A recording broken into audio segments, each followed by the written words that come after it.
And some of these no-code tools, I mean, Zapier has been one that's been around for forever and is known for, just an easy to access tool for integrating all sorts of different systems. But you see new things like Make, you see N8N coming out that have stepped up the game even more and just provide a whole different level of accessibility. So you don't need to have strong technical background. You maybe have a concept of what you want to do, and those tools are making it much more approachable, and you just don't have to worry about that deep, scary code aspect of it. And what's really interesting, and we're starting to see more and more right now, is another layer of abstraction above that, where, and in the programming world, we kind of call it vibe programming, where it's more about expressing the concepts of what I want. And I'm not even having to break it down. Like if you go into something like Zapier, you go into something like Make, I'm using all these nodes to put together to get the process and the flow of what I want. But, it's getting to the point now, they're releasing some tools where I can essentially say, hey, I want to do this, explain the process a little bit and just kind of conversational text. And it creates the starting point for you. So as the technology continues to advance, as it continues to learn from our usage of it, it's going to get even better and better. And so we're going to see a day where, we're not even thinking about code.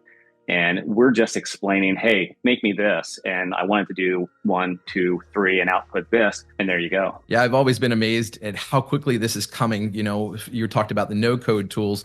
And one of the reasons that I've kind of focused on those is just because, one, it's easier, it's more accessible for different types of people rather than just coders.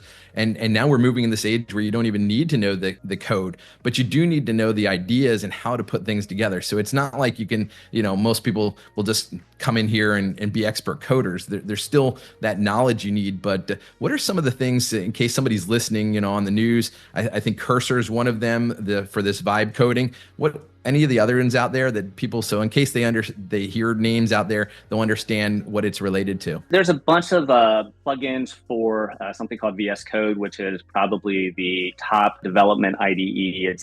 It's a tool we write code in, and there's a bunch of different plugins for that allow us to integrate with various AI tools. So you can be using Gemini one day, you can be using Claude another day, you can be using OpenAI the next day. And all of those tools have their strengths and weaknesses, and they all have their different pricing levels too. So it's nice to have options. But I think the biggest thing that I find interesting about this is how it is essentially causing developers to have to transition more into architects. And there was always a bit of a component to that with what we did before, but we're kind of losing that concern for syntax, and we're being able to focus much more on the structure. What do I want? How do I break it down into small parts?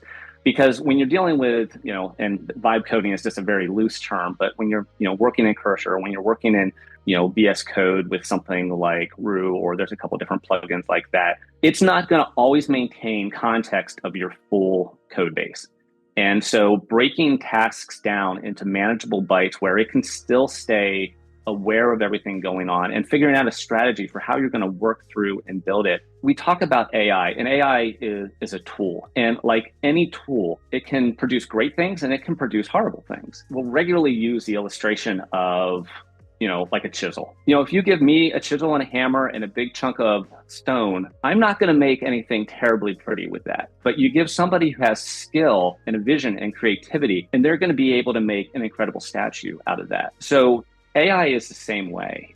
Those of us that try to stay as aware as we can of what is going on, that we get our hands dirty with it, we're going to have an ability to leverage the tool to get a better quality results than a lot of people are going to be able to do that don't have that experience. But honestly, there's a lot of very basic things that most people can do to step up and get even higher quality results from just their more low-level use, even just when interacting with ChatGPT. And that's a great thing. While we're kind of talking high level and a little bit more technical, I really want to get down to the nuts and bolts for the people that are using this. And like you said, is what are some of those things that somebody who might just be using ChatGPT or Claude or Perplexity, any one of the LLMs, what are some of the things that they can do to get the most out of these types of systems? So the biggest thing the biggest mistake that I typically come across is people making prompts that are too short, not having enough expectation of what it's going to produce and not being specific enough with it. So if I go in and I just tell it to, make me a report on this, it's going to do what it can, but it'd be much like if I hired an intern, and if I just asked him that same thing, who knows what I'm going to get? It might be great. It might be horrible. But, what I'm actually going to do with an intern is I'm going to train them a little bit more. I'm going to provide some broader context. I'm going to provide a little bit more expansion on the task. I'm certainly going to have an expectation of him that he comes with a certain kind of knowledge base or role. And then I'm going to provide some guidance on what I want in my output. And so I regularly approach AI the same way. And I mean, this is a simple thing for everybody to do just when they're pulling up ChatGPT and interacting with it and looking to produce something a little bit more serious than just asking it a question of what's a good recipe to make with some extra chicken that I have in the fridge.